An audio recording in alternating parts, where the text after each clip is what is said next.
Direito Administrativo, semana 1, dia 5, vídeo 1. Hoje a gente vai falar, pessoal, sobre os requisitos ou elementos dos atos administrativos, certo? Então, cai muito em prova esse assunto e não é difícil, ok? Então, são 5 os elementos que constituem um ato administrativo, certo? Competência, finalidade, forma, motivo e objeto. Um mnemônico aí para gravar que o pessoal muito utiliza é o CONFIFORMOB. COM de competência, FIN de finalidade, FOR de forma, MO de motivo e OB de objeto, ok? Primeiro a gente vai falar sobre a competência. Então, o que é a competência? Então, poder legal conferido a um agente público para atribuições do seu cargo para o atingimento do interesse público, ok? O elemento de competência é sempre vinculado, certo? A gente vai estar falando depois aí sobre atos discricionários vinculados, vai ficar até mais fácil para quem está vendo pela primeira vez. Que nós vamos colocar então aqui de forma muito sucinta, de forma muito genérica, só para você ter aí o conhecimento. Que significa competência, ato, elemento vinculado. Vinculado significa que ele está atribuído por lei a um determinado cargo, certo? Está vinculado a um determinado cargo e somente dele essa competência, tá? Depois a gente vai destrinchar melhor, tá? Não sei se ajudou ou piorou aí o entendimento, mas depois aí a gente vai estar comentando mais sobre isso e aí vai ficar mais claro, ok? Os poderes ou prerrogativas especiais para um cumprimento de dever. Então, competência, ele vai te dar direitos, então que são poderes ou prerrogativas especiais, estritamente necessárias para o cumprimento dos deveres ou atribuições do seu cargo, certo? Quando você vai fazer um concurso, tem lá no edital as atribuições do cargo, então ali são as competências que lhes são atribuídas, ok? Competências, então, características aí. Primeira característica, de exercício obrigatório, certo? De exercício obrigatório para os órgãos e os agentes públicos. Então, eu não posso deixar de observar as competências do meu cargo. Ela é também o que? Irrenunciável, certo? Eu não posso renunciar, não posso abrir mão de uma competência que é inerente a um cargo que eu exerço. Então, o poder pode ser parcialmente delegado, mas não renunciado, certo? São duas coisas distintas. É como se você assumisse um cargo, você é uma autoridade competente para aquele cargo, agora você é um ordenador de despesa, mas você vai renunciar a isso. Tem como? Resposta: não. Você pode delegar parcialmente essa competência? Resposta: sim. Posso delegar integralmente todas as competências do meu cargo? Resposta: não. Ok? Ela é intransferível, certo? O que é intransferível, pessoal? Delegação de competência, ela não é uma transferência, certo? Quando você fala em transferência, você está transferindo uma titularidade. Eu posso transferir uma titularidade? Resposta: não. Delegação vai transferir o quê? Perdão, vai delegar o quê? A delegação vai transferir? Não. O que ele vai fazer então? A delegação vai autorizar, certo, o exercício daquela função, mas a titularidade ainda permanece com a autoridade, certo? O que eu estou dizendo aqui então? que a competência ela é intransferível, porém pode ser delegada. Quando é delegada, não há que se falar na transferência da titularidade. Estou enfatizando isso porque é muito cobrado em prova, ok? Continuando. A revogação pode ocorrer quando há delegação. A revogação pode ocorrer a qualquer tempo, ok? Ela é imodificável pela vontade do agente. Então, visto que decorre de uma lei e é um elemento vinculado, então, se ela é imodificável, ou seja, o agente, a autoridade que tem aquela competência, ele não pode alterar essa competência. Por quê? Essa competência ela está decorrendo de lei. Então, somente mediante lei podem ser alteradas. Tá ok? E não pela vontade dos agentes administrativos. Continuando. Ela é imprescritível, certo? Então, o que é imprescritível? Algo que não se extingue, ainda que não esteja exercendo aquela competência por um determinado período de tempo. Esta competência ela não é prescritível, ou seja, ela não se extingue, portanto, ela é imprescritível. Que mais? A competência ela pode ser agora delegada ou avocada, ok? O que é cada uma das duas? Primeiro, delegada. Regra geral, é possível delegar? Sim. Só não é permitida quando há um impedimento legal. Então, a regra é que a competência ela pode ser delegada. Obviamente, eu tenho que repisar ou enfatizar uma coisa que eu já falei. A delegação ela não é total da competência, ela é parcial, ok? Então, a delegação das atribuições do cargo ele pode ser parcial, mas não pode ser uma atribuição, a delegação das atribuições ela não pode ser total. Imagina se você tem a pessoa, uma autoridade tem um cargo e ela transfere toda a competência dela, ela esvazia o cargo. Então, no caso, ela estaria recebendo por algo que ela não está mais exercendo. Então, não é possível, certo? Mas a regra geral, possível delegação? Sim. 2, ou letra B, delegação pode ser feita para um órgão ou para um agente, ok? Um órgão ou um agente. Mesmo, então essa delegação ela pode ser delegada a um órgão ou um agente, mesmo que não exista uma subordinação hierárquica, certo? Então não há necessidade de ter uma subordinação hierárquica para ocorrer a delegação de competência, ok? A delegação do órgão ou do agente deve ser somente parte da competência, como nós já estávamos falando, para que de modo não esvazie o cargo ou o órgão quando eventualmente fosse possível essa delegação de competência. Então, para que não ocorra esse esvaziamento das competências do órgão ou do agente, somente pode ser delegado parte dessa competência. A delegação deve ser por prazo determinado. Então, tem que ter um prazo determinado e esse prazo ele deve estar previsto no documento, numa portaria que delegou aquela competência e deve ser publicado em meios oficiais, normalmente aí Diário Oficial da União. Então, a delegação tem prazo determinado. A delegação não afasta a possibilidade de exercício pela autoridade delegante. O que significa isso? Significa que a autoridade delegante ela pode exercer esse exercício de forma concorrente, certo?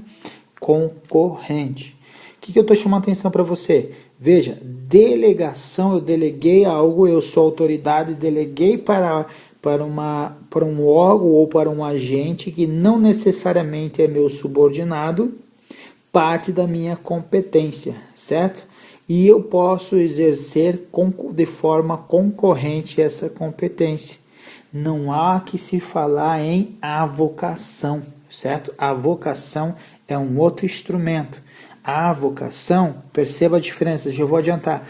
A vocação, eu avoco algo que é do meu subordinado, que ele é competente, que ele foi conferida por lei uma competência e eu sou agora superior hierárquico, eu posso fazer o quê? Uma avocação de competência. Nesse caso aqui, não, é uma delegação, certo? Então, é minha competência, então eu posso exercer essa competência de forma concorrente, ok? Então, posso exercer concorrentemente. Ainda, a delegação pode conter ressalvas. Exemplo, um ministro pode delegar uma competência para um SPOA, correto? Uma delegação de competência para autorização de contratos ou de contratações, certo? De contratações, mas ele coloca que acima de 1 milhão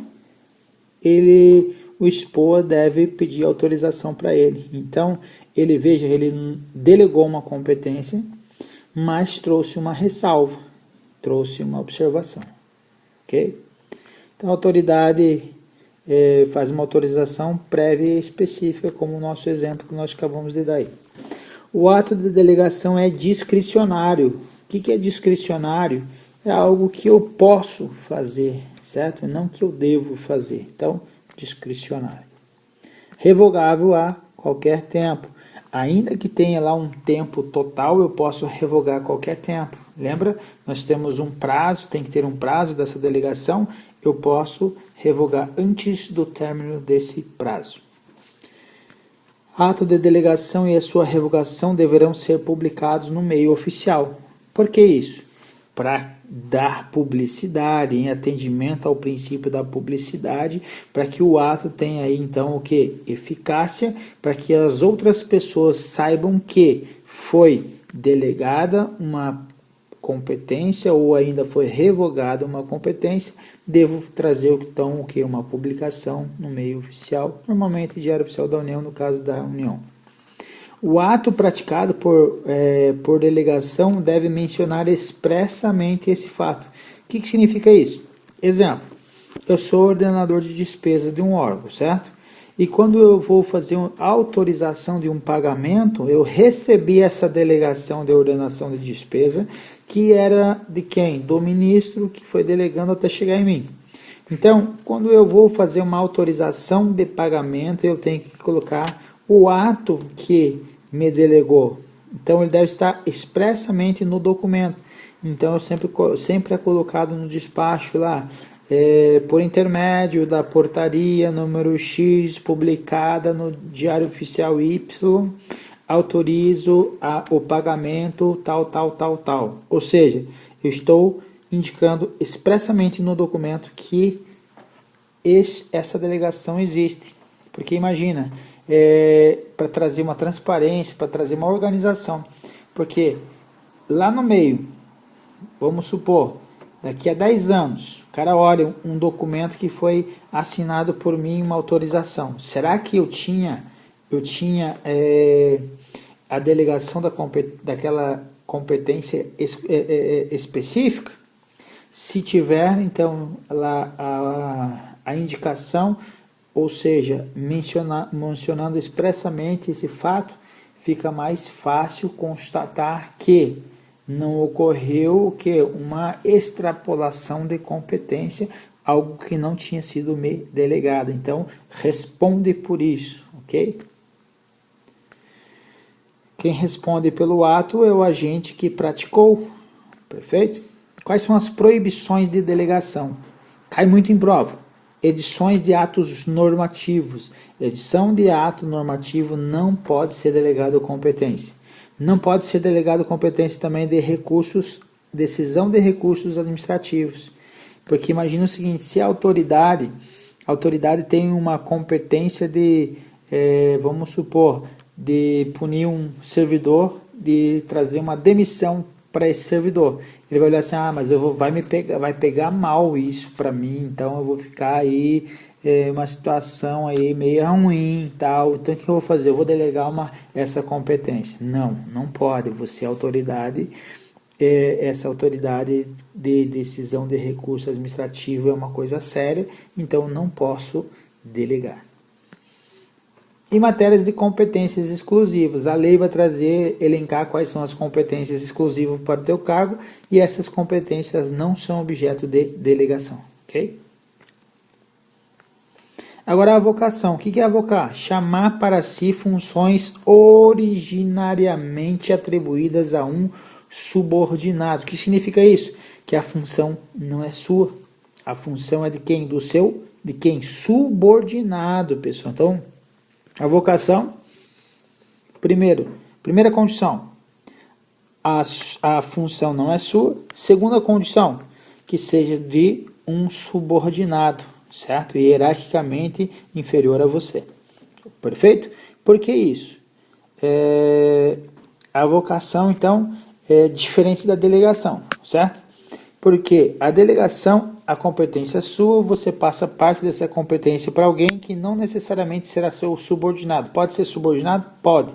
Deve? Não. Pode ser para outro. A vocação, diferente. A atribuição é sua? Não. É do inferior hierarquicamente? Sim. Então você pode avocar. Essa vocação é temporária. Perfeito? Então o ato que o superior hierárquico traz para si de forma o quê? Temporária. Então não é para sempre, não é perene, é temporariamente o exercício de determinada competência. E essa competência, então, não é avocada à titularidade, certo? Então continua a titularidade ainda para o seu subordinado. E ela é de caráter o quê? Excepcional e devidamente fundamentada. Então não é para qualquer caso não. Então o superior hierárquico ele não vai sair avocando aí arbitrariamente competências que são do seu subordinado para decisões dele, porque ela é de forma excepcional e ainda que seja excepcional eu devo sempre o que? Fundamentar, perfeito? Exemplo, o cara é a pessoa é um ordenador de despesa, certo? E precisa fazer um pagamento e esse pagamento obrigatoriamente tem que ser naquele dia, porque senão vai rolar juro, vai rolar multa, vai perder prazo, vai dar problema com relação a algum contrato, etc. E essa pessoa saiu em viagem ou então está doente.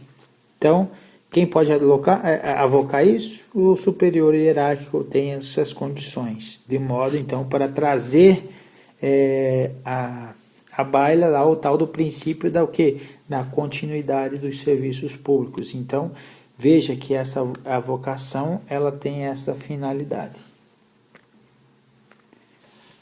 O que mais? Não é possível avocação quando se tratar de competência exclusiva do subordinado. Então, a lei trouxe que é uma competência exclusiva, não pode ser avocada pelo superior hierárquico, ok? E aqui nós vamos trazer outras três situações. Quando ocorre excesso de poder, ou seja, a atuação foi fora ou além da esfera de competência do agente ou do órgão, está ocorrendo o quê? Abuso de poder ou desvio de poder. A outra, usurpação da função pública. A usurpação da função pública, o usurpador não é investido em cargo ou emprego de função ou função pública, certo? Então, ele não é um servidor público e ele está agindo como se fosse, certo? O que acontece agora? Está incorrendo num crime previsto no Código Penal. E por fim, função de fato. O que significa isso? Que uma pessoa ela foi investida num cargo, emprego ou função pública, mas há uma ilegalidade nessa investidura. Exemplo, ele não possui o diploma de nível superior e ele foi investido num cargo de nível superior. Ele não possui a idade mínima e ele foi investido num cargo que tinha esse pré-requisito. Então, ele não atendeu algum dos pré-requisitos para a investidura no cargo e ele agora está atuando no cargo, emitindo documentos relativos da esfera da sua competência. Então, agora vai ter que a doutrina traz, que é a tal da teoria do que? Da aparência. Então, o ato é válido, certo? Ou pelo menos são considerados válidos os efeitos por eles produzidos. Diferentemente do que ocorre na usurpação de função pública. Porque a maioria da doutrina diz que a usurpação de função pública, a doutrina considera que o ato ele é inexistente, perfeito? Aqui ele existe e é considerado válido e aqui ele é inexistente, ok? Galera, era isso que nós tínhamos para falar. Um abraço e até a próxima.